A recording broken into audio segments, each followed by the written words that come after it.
rapes, murdering innocent people. So Congress got wind of it, and they didn't like the heat that they were getting behind it. So what they did is they cut off the money. They told President Reagan that you could no longer have money to fight this war.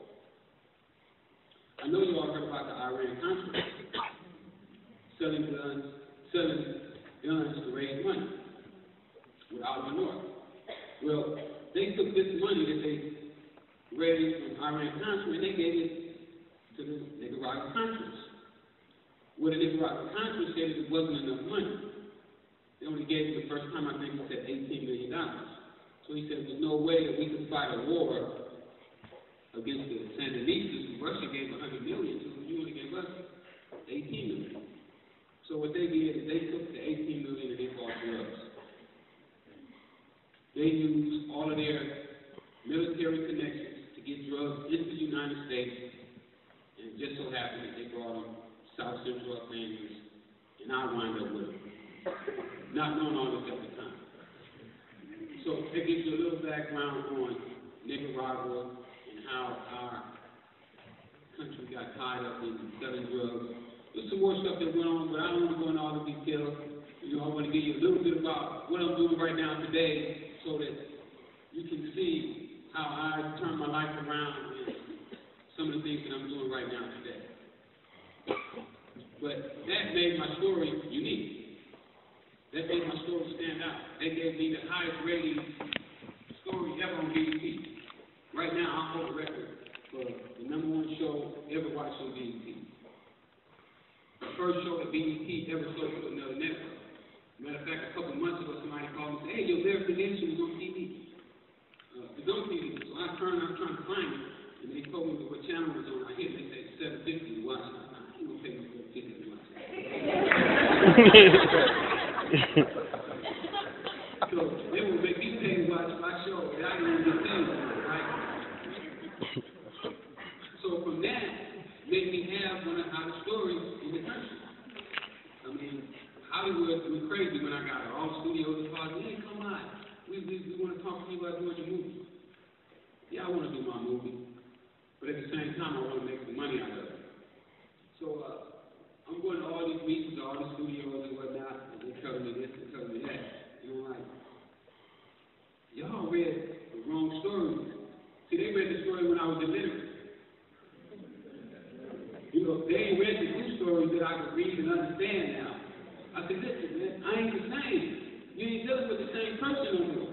They offered me $800,000 for my movie. I'm broke though, you know. I was broke at the time.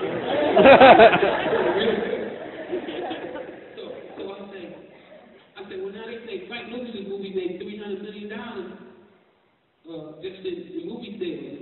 Then he sold $70 million in DVDs. I said, that don't sound right. And my story gonna do better than Frank Lucas. I know nobody knew Frank Lucas because I studied marketing when I was in jail. I'm gonna let you know that too. I read 300 books. I read 300 books while I was there. My eyes messed up right now. I was telling Dr. Ricky gave me something. I said, man, I need glasses. I can't read that. But I read 300 books, and marketing was one of the ones that I studied the most. So I know marketing. Well, anyway, I thought, no, I ain't gonna take that. I'll just wait and put my movie together myself. So I ran across a writer, director by the name of Nick Cassavetes. I don't know if any of you ever heard of him, but he's done some pretty big movies. He's an award-winning writer and director. He did movies like Blow, John Q, The Notebook, My Sister's Keeper. So he's pretty decorated, right? So the studios, when we go to the studios, he's in there with the studios and they say, oh, this is when we know how to write it. I go, yeah, well, that's when we know how to write mine. They said, well, he'll never write for you. He'll just write it if you tell the story to us, then he'll write. I said, oh, yeah, we'll see about that. So he finished my script about a month ago.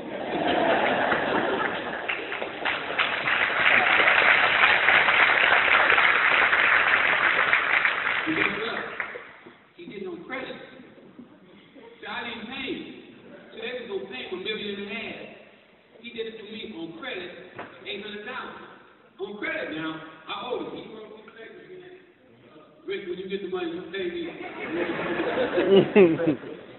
So,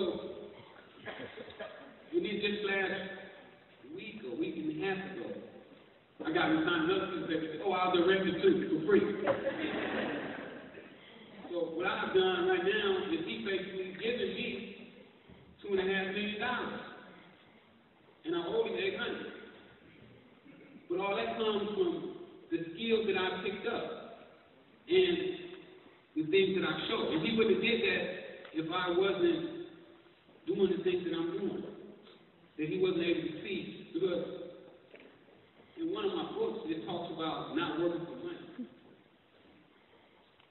See, we get caught up in money that we won't do something. One time when I was in prison, I read about a lady, she was in the hospital, and she was sick. And the doctors walked over to her, and they said, she got insurance? He said, nope. She got Medicare? Nope. She got credit card? Nope. Doctor turned around and walked away. See, I believe that if you're a doctor, that you're supposed to take care of it. And saying that is that I believe that we're supposed to take care of each other. So we're supposed to make sure that we all make it. As humans, that's how we're supposed to be. But we've been changed from that way of thinking to now it's all about me and all about what can you do for me and not what can I do for you and how can we help each other. Because I don't consider you a friend if you don't help me. Because if I consider you a friend, you ain't got to worry about it. If I see something, you ain't got to ask me to help. If I see you need help, I'm coming. If I see you struggling with something, I'm going to go give you a hand. That was another thing about it in the drug business, how I got so big, I turned all my homies on me. I thought I was doing them a favor. And I got about 11 of them in prison right now with life sentences, and I'm trying to help them get out. And I'll be spending the rest of my life, until they're out, I'll be spending my life trying to get them out. Because I helped them get in. But anyway, with my movie, right now, Nick signed on last week, or you can go Google that, it's all over the internet, that he signed to direct a movie.